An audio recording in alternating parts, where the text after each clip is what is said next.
Hello and welcome to Cartoonist Kayfabe. My name is Jim Rugg. I'm Ed Piskor. I'm Warren Bernard. Man, are we going to go down a fun one today, looking at the work of Jack Cole, one of the all-time great cartoonists, and somebody that it's about time we get on Cartoonist Kayfabe. But first I want to ask everybody watching the video to like, follow, and subscribe to Cartoonist Kayfabe if you haven't already done so. Hit that bell icon next to the subscribe button. That'll notify you when we post a new video, and that'll give you a leg up on the kayfabe effect, because a lot of times we cover a comic and we hear from people that go out trying to track that comic down. If you hit that bell icon, you'll be the first ones looking for whatever comic we are looking at that week. Also, let these videos play through to the end. That'll help YouTube share them with other comics fans who may not know Cartoonist Kayfabe, and we want to spread that Cartoonist Kayfabe word. So thank you for your help. This is a snuff video. Yes. You know, we let our comics breathe in the Cartoonist Kayfabe Nation. Warren, what was the impetus for grabbing up this particular issue of Police Comics, man? You a big fan of Woozy Winks? Well, as a matter of fact, this is the first appearance of Woozy Winks by sheer accident. Yeah, okay. So, I'm assembling this World War II collection to tell the story of the home front of World War II through the pages of through the covers of Golden Age comics. And this one was great because here you've got these kids on a rubber salvage drive chasing Plastic Man. Okay, This is drawn by Reed Crandall. Yes. Also. And so when I first saw this, I'm sorry, I just broke out laughing, and I had to find it. It's taken me 2 years to find a decent copy. And so I could think of no better place on Cartoonist Kayfabe, and I'm so happy we're doing this for Jack Cole because I don't know about you, but to me, Will Eisner did great splash pages, and so did Jack Cole. Absolutely. Okay. Yeah, this Quality Comics pedigree was probably some of the best in comics history up to this point, you know, because you had like Reed Crandall is the guy who was drawing the Blackhawks. Like when Sergio Aragones is on our channel, he's talking about like loving the Blackhawks before, you know, some like hack artist came on. He was talking about Reed Crandall Blackhawk comics. You got this early era Spirit story in here, like a pre-war before Will went to do PS Magazine and all that stuff and sort of build up his chops.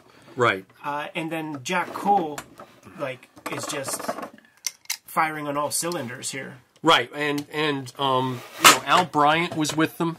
Yeah, I don't know Al Bryant. Is Lou Fine in this? Yeah. Yeah, Lou Fine. And he's not in this issue, but yes. He's part of that crowd. Yeah. Up here. Free at last.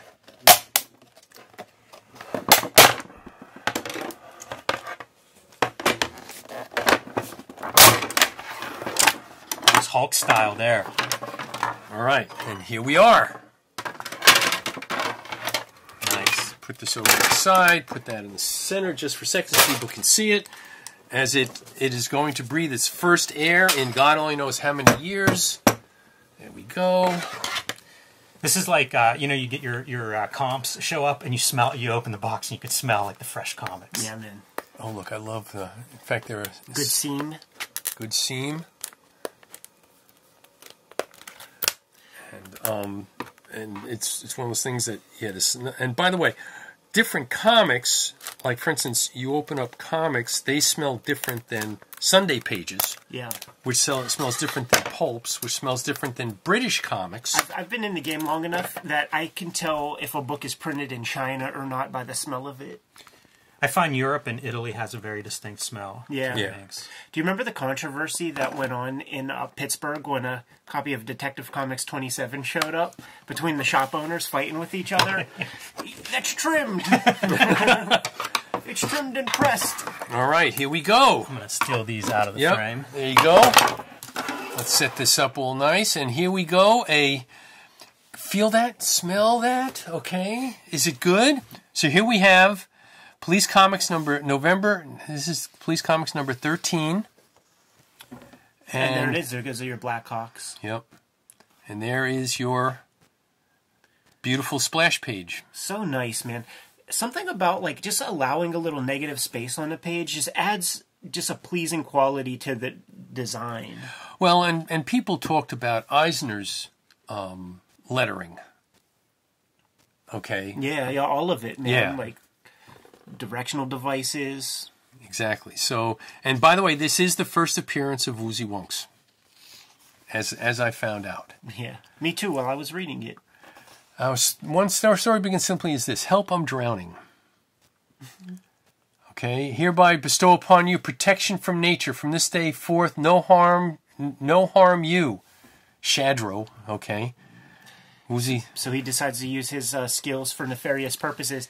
And he decides by flipping a coin. Should he use this protection for good or bad? I wonder what that sounds like. Okay, I wonder which came first. I'll bet you Clayface ripped this off. Oh, is that how that works? Yeah, well, that's what I'm going to accuse. Here, go back one real quick. Oh, yeah, sure. Because the visual humor is everything in Jack Cole Plastic Man comics. And here we find him, our first appearance of Plastic Man in the strip. He's playing checkers with some janitor guy on the rooftop of the building across the street. And the whole premise of Plastic Man is like real dicey when it comes to the idea of superhero, because by day he's Il O'Brien, like a criminal. Right. And throughout this issue, like, he robs banks to just try to get close to Woozy Winks. Right. So there's this. Isn't that very much Chester Gold kind of gimmick Definitely. right there? Yeah. It's what makes Plastic Man stand out in a lot of these Golden Age heroes, because it's so original. It's, it's still, superheroes are necessary, but this is totally different than what you're getting out of a Superman character that's all upright and good. Yeah, and it's bonkers. it's also sharply drawn. Oh, okay. incredible. So there's a precision to the line work here that you didn't really see in a lot of the Golden Age comics. That little lace midriff piece on the Plastic Man outfit, that could have used a polish, I would say. It's a strange costume. So fun though whenever you see him showing up as like the chair in the background. Right. Yeah. Just kind of hiding. That's really brilliant. Like, you can't take this kind of stuff for granted. Using like a different sort of color for the flesh tone. You could find comics done way later, way newer comics where they have the perfect Caucasian kind of flesh tone in these like night scenes. Well, and also this is a great night scene because you got the moon back here and just a little bit of light, and everything is the appropriate darkness. Yeah, it's good. Yeah, really, really well done. And I like this Biff. Yeah, just like easy, dispatching him like nothing. And man, this really makes me want to look at that Russ Heath, Harvey Kurtzman, Plastic Sam comic. Right, because it's even paced the exact kind of same way. And the Ben Oda lettering doesn't look that different than this stuff. It's so ridiculous, though, the stuff that's coming up, right? A tree grows through the floor to protect Woozy. Yeah. Yeah, so this is where they first get together. One of the breakout hits, man, of Police Comics, Quality Comics.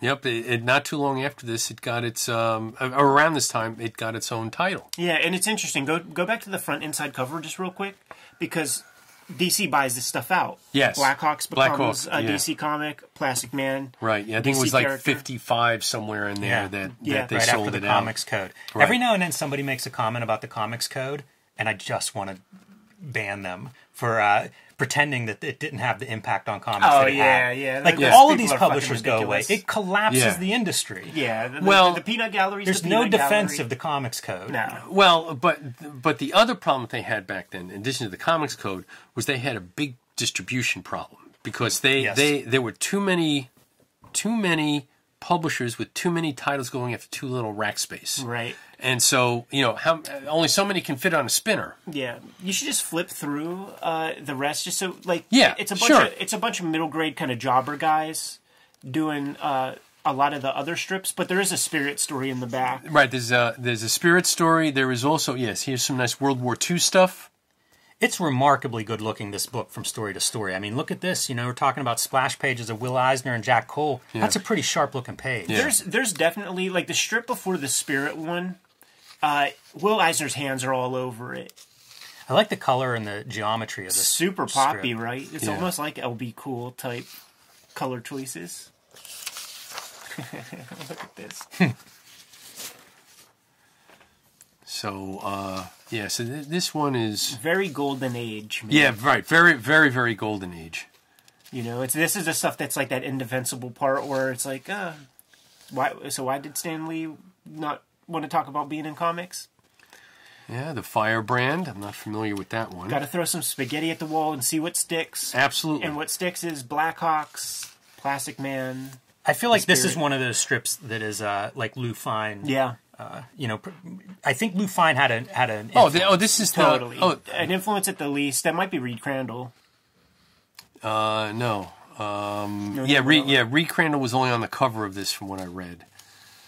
But there is another Jack Cole. This is a pretty good Yeah, draftsmanship. yeah, really this is real nice. nice. That's a great face. Yeah. With some of that stuff, you could kind of see a little Eisner piece to it, but I think it's a strip right before the Spirit that just like So you know what it's going to be at right after. So you can see this is pre-war Will Eisner, like the Right. lettering. He's still figuring that out. Like he's basically it's by the numbers, you know, using all the same language that we've seen in every other strip here. And Jack Cole is the winner. Like that Spirit splash page stuff. Maybe we can make an argument that Jack Cole is the guy that sort of showed Eisner the way. Man, that's an interesting idea. This would be evidence. Oh, the Adventures of the Spirit. The Yeah. melodrama of Will Eisner, man, was at least always there. Phantom Lady. This is another one that calls to mind. Super Gil Lou Fine. Fox. Look at this. Phantom Lady. Yeah, when you got these rubber figures and stuff.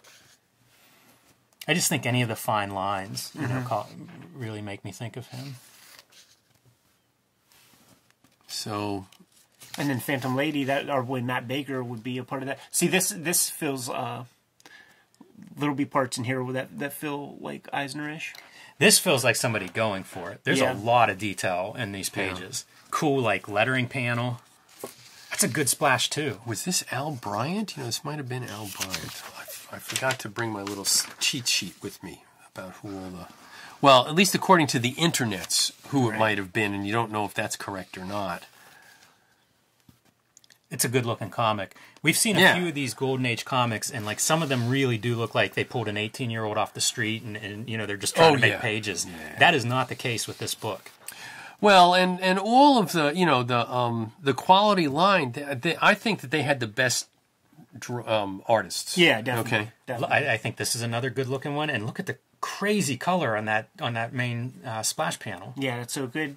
Followed up by that wild. really good explosion using every Look at hot what they're color. doing too. Like they're racing down this line on some kind of contraption built for it, and then a horseshoe. I think he's holding over it, following behind, The zip other guy's lining about to after throw a each damn other. missile.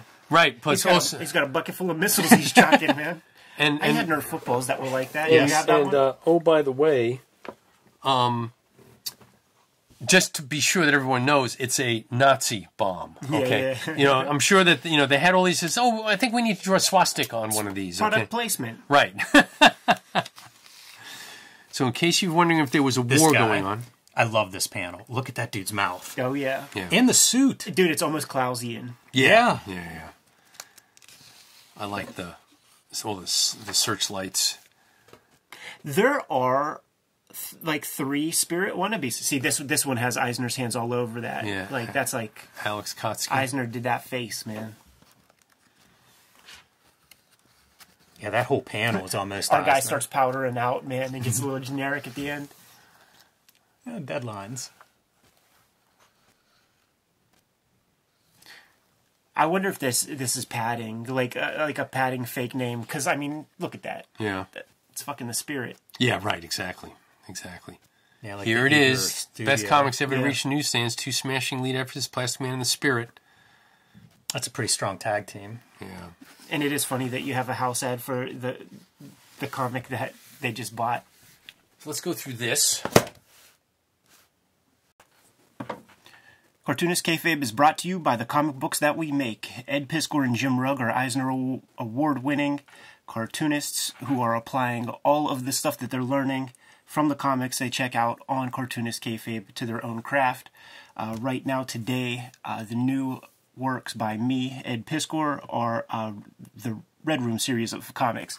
The Antisocial Network is a trade paperback that collects the 2021 season of Red Room material. Murder on the Dark Web for Fun and Profit is the name of the game in the Red Room series, and the current season of comics is called Trigger Warnings. In March, the Red Room Trigger Warnings issue number 1 saw the light of day. Every issue is completely self-contained, and forthcoming on a monthly basis will be further issues. This is the cover you want to look for. when you hit the comic book shops in April. You could see, due to paper shortages and print delays, we were not allowed to change our files. So disregard that January statement right there. April comes, Red Room Trigger Warnings, issue number 2. In the bibliography, Rising Tide Raises All Ships. Here are some other books in my bibliography that you could get your hands on that are still in print. WYSIWYG, Portrait of a Serial Hacker. X-Men Grand Design, 3 volumes of that. And Hip Hop Family Tree, 4 volumes of this comic are freshly in print. It was out of print for a little while, but thanks to the Cartoonist Kayfabe audience, we rushed this sucker back to print. Coming March 30th, Hulk Grand Design Monster, and in April, Hulk Grand Design Madness, where Jimmy has taken the entire history of the Incredible Hulk and distilling it down into 2 40-page volumes of Grand Design comics. These are some of the other variant comic covers that you're going to be able to find on the racks. The Ed Piskor variant, Peach Momoko, Marcos Martin for that first issue of Hulk Grand Design. And for Madness, got that Jeff Darrow cover, Ed McGuinness. The books that Jim has currently in print, Plain Janes, and Street Angel, Deadliest Girl Alive. Scoop these comics up. We love seeing these numbers rise on the Amazon rankings, and we love hearing from the publishers that we have to go back to press. Now that we're done paying the bills, back to the video. All right. All right, so for those of you that don't know, so this was, what, in the 80s? No, this was like the 90s, Yeah, wasn't that's it? 2001? It's a Chip Kid gimmick. So this is a magnificent book. So this is Chip Kid and Art Spiegelman, their book about Plastic Man. It's fabulous. Everyone should own a copy. Beautiful and when you go book. through here, we just wanted to show some more examples of the splash pages. And so here they took one to go ahead and make it the splash page of the book. And then here you just get an idea of Jack Cole's virtuosity in terms of what he can do with covers. So Worth noting the cover of this book, a plastic rubbery kind of cover. You know, this is really, yes, you know, Chip Kid leaning in. right. Yeah, it is plasticky and rubbery. When you look at those Plastic Man covers that we just saw, you have to think about that in context of like the Superman covers that would be out there, where it's almost indecipherable from one cover to the next. Yeah, right, It's yeah. Superman standing there. Yeah, they're looking very tough. static. They're very static, yeah. You know, we've been talking about Eisner and these splash pages and lettering. Like, I mean, that is... I think we cracked something. Yes. You know, it's Jack Cole who brought the ruckus, and then Eisner glommed onto that.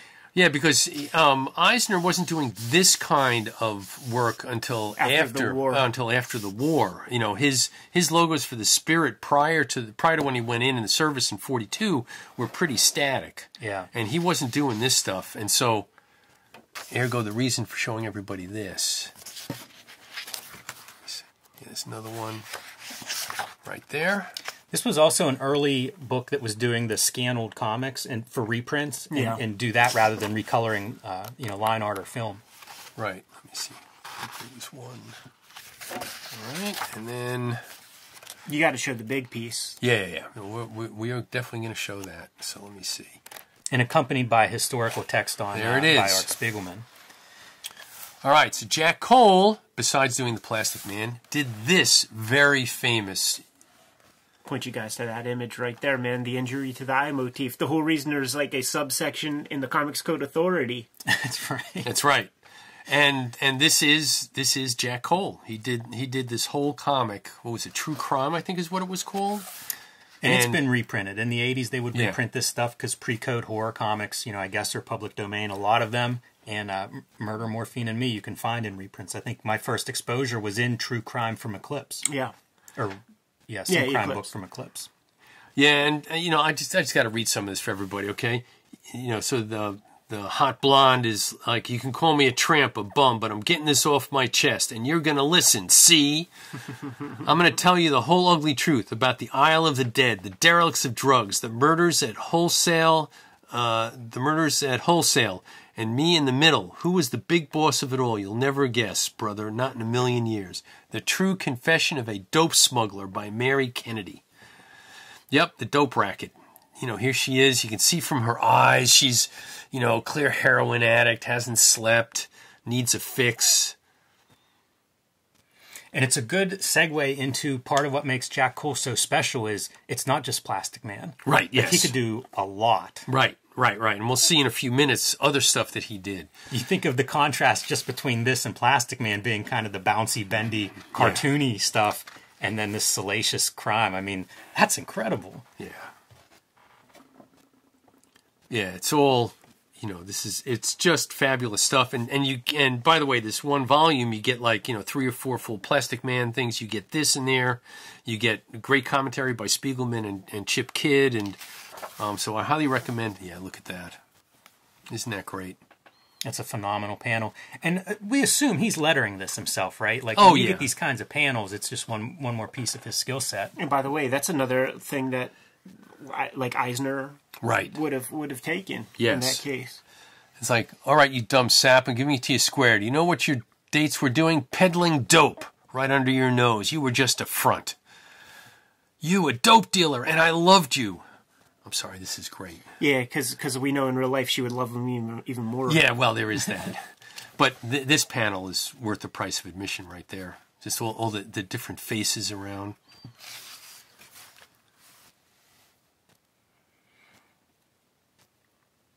Yeah, doing a little fourth wall stuff right here, man. Yep.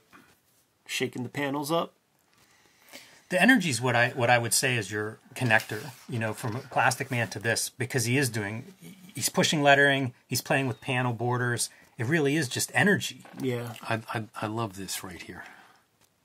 Yeah, extreme foreground. Yeah.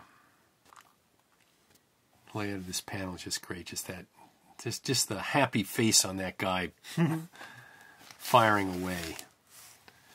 So anyway, everyone should go and get a copy of this so they can have a copy of this actually really amazing true crime drama with all the heroin addicts. Look at our girl, man. She got sucked up. Yep. Monster. And then this is actually a good segue into his Playboy work. So shall we take a look? Let's. Good old Hef, man. We know him to be. All right. So in the early 50s, let me just center this correctly. There we go. So there were 3 annuals that were put out very early on. This is like 1952 or 1953. 1957, I'm sorry. And in here, some of the more famous... There we go. This is one of the most... So he was drawing in this really super lush watercolor or gouache. And this is one of his most famous cartoons. And it's not anything, if you saw these and didn't know who it was, you would never ever connect this to Plastic Man. No. In any way, shape, or form. But it shows the outright virtuosity of Jack Cole. Yeah, the illustrators of that day, like you needed to have chops and all of that stuff in order to sort of make your living. It wasn't always just comics, and he was a part of comics when it went kablooey. Right. So, form follows function, man. It's quite a testament, too, to go from pen and ink line work to doing color and no real line work. Yeah. At least not in the holding lines that we're used to in comics. Yeah, this is totally different stuff. This is one of my faves. By George, I believe you're right. The rest is a Venus de Milo. And, by the way, that is for basically what one would consider to be an illegal act in terms of soliciting. Is that the British fuck you, or is that like Dine at the Y? No, that's $2. Okay. And this is a family channel, so I'm not going to talk about... Channel. It's all good. As we're flipping through Playboy cartoons. And then here's another one. I love this one. John, your creepy pee-pee is on. What? Oh, I see. The camera's pointing down. The camera's pointing down. There was a time or two whenever I was streaming here on the channel doing a drawing session, and I had the microphone was built into my wireless headphones, and I'm like, oh, I got to go get a drink, guys. and I went and classic and took a piss, and then when I came back, the comments were like, did you hear that? Like what was that sound? And then I kayfabed it and went and made some tea. I was like, all right, I just wanted to go make a drink real quick. So, oh yeah, I marked one more. Here we go. That's great. Fake it. So, anyway, he did these quite often. This is in 57. He committed suicide in 58. There's a whole story in that Jack Cole Spiegelman book, the whole story about the night he committed suicide and what actually happened. And no one to this day understands or knows why he did it. Right. Okay. Now, another thing that he did for Playboy was sold a comic strip around that time too, shortly before his I think suicide. So again, speaking to like his ability to do everything, like a lot of comic book artists tried to sell syndicated strips and were not able to. So this was done. This was put out about 1965. So this is 7 or 8 years after he passed away. And so while he was working for Playboy, every n number of issues there'd be 2 or 3 pages of these women and Jack Cole getting a Hugh Hefner introduction. And so this is just, and this is deeply influenced by Robert Osborne. Osborne was doing this kind of work at the time, so he kind of took what Osborne was doing and put his own twist on it and then made it for the Playboy audience. So what kind of stuff would Robert Osborne do? Well, New Yorker or something? well, him and William Steig and a couple of others, they were doing things that were based on emotion. They were doing things based on action, not necessarily action, but if you look at these Craven exhibitionists, so these are human qualities, and they were doing like single panel things of representations of what those human qualities were, both Osborne and William Steig, starting in the 40s. So this is a little bit later than when they were doing it. Totally different mark making. Even his signature has evolved. Everything is different, and here this is, to me, this is brushwork. This is not pen and ink, unlike what we were seeing with the Plastic Man, which to me was all pen and ink. This would be like when you think you're hot shit and you're playing Pictionary, and then the cards you get up is persnickety, and now you got to draw persnickety. Right. Yeah. Good luck. Amazing marks. Like we always hear, with the brush, your thin, thick, thin lines, and you see a ton of those on these drawings. So, once again, the virtuosity of Jack Cole is proven in here because these are different than the color work he was doing for Playboy, and different again from the stuff that he was doing for. It has all the sort of principal things that you need. There's great weight to these characters. Yeah, that's funny. Yeah, and some of these are actually very. I like this, the Pro. Yeah. And no, these are not politically correct for today's femme fatale. That reminds me of you, Warren, at the beginning of the video, cracking open that CGC.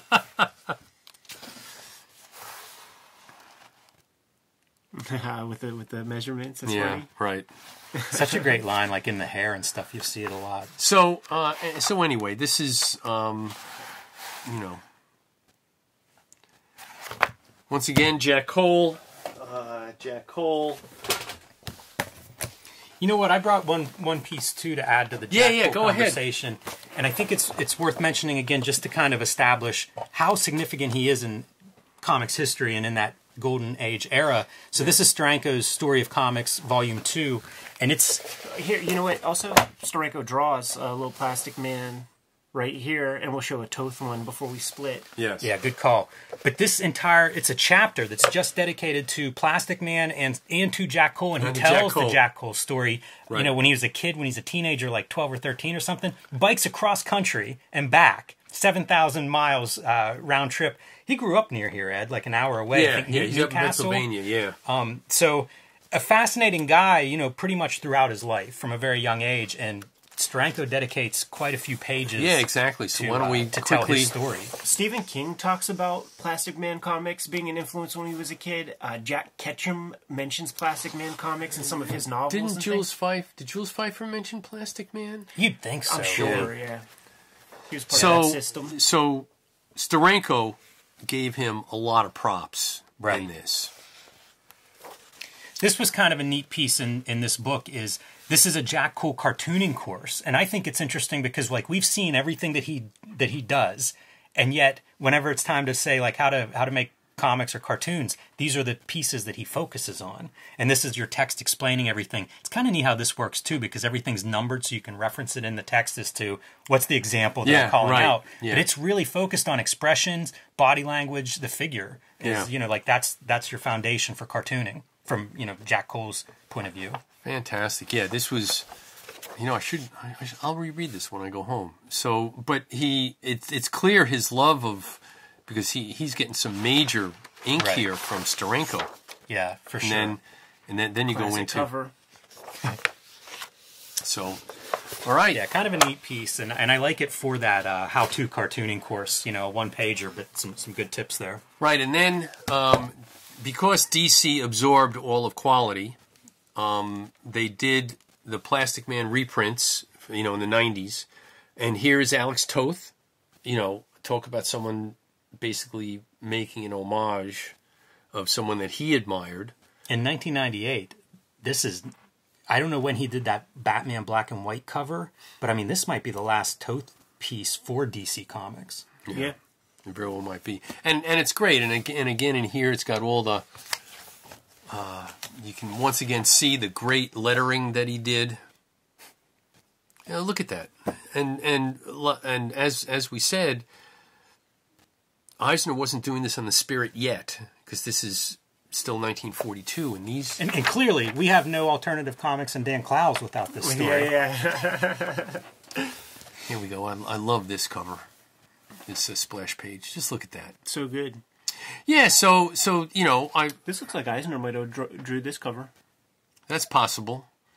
Now, but the thing is, I want everybody to understand that when you think of splash pages, you can't just think of Kirby and you can't just think of Eisner. You have to throw Jack Cole into that conversation. That's a really good context too, because we've been looking at some of the old Kirby, like the Golden Age Kirby, and his innovative stuff, and it does feel like there are a couple of these guys who were the innovators at that time period, and Jack Cole should be in that conversation. Absolutely. Okay, absolutely. Like I said, now the Spirit post-1945 begins to look like this. Right. But prior to 45, his stuff was good, but he wasn't doing this stuff. He wasn't doing, you know, look at the way he put the Plastic Man in. And you think about what Eisner started to do, and you can see that, don't get me wrong, I'm a huge Eisner fan. Everyone knows that. But here's another one. Eisner evolves the idea. Yeah, he evolves the idea. Jack Cole took it to a place, then he went bougie and went to Playboy. Right, exactly. So... And by the way, this is a great set to have all the Plastic Mans. And there it is, Jack Cole for everybody. Super cool. Warren, before we get out of here, man, let the people know where they need to go later this year. Small Press Expo, September 17th through 18th, Bethesda, Maryland, www.smallpressexpo.com. Hope to see you there. All right, Kayfabers, like, follow, subscribe to the YouTube channel, hit the bell. We'll notify you when new vids are available. What's out there, Jimmy? Hulk Grand Design Monster #1 hits comic shops this month. If you haven't already reserved your copy, tell your local comic shop owner you want one. This is the 60-year history of the Incredible Hulk in 2 epic, oversized comic books, available in March and April. And join me on patreon.com/JimRugg to see some of my original art and how I make these comics. Red Room Trigger Warnings, issue #1 is out on the stands right now. Every 4 weeks, a new issue of Red Room Trigger Warnings is going to hit the stands. So go to your local comic shop, reserve your copies, get it put on your subscriber list. You can order them directly through Fantagraphics if you don't have a good shop nearby. And today you could read the comics on my Patreon as they are being serialized every Tuesday. I put new strips out, and there's more than 200 pages worth of Red Room comics up there as we speak for the price of $3 for all of it. You can get to my links in my link tree in the description below this video. And subscribe to the Cartoonist Kayfabe e-newsletter at the links below this video. You can also find Cartoonist Kayfabe t-shirts and merchandise at the links below this video. That's another great way to support the Cartoonist Kayfabe channel. Jimmy, give them the marching orders. We're going to be on our way. Read more comics.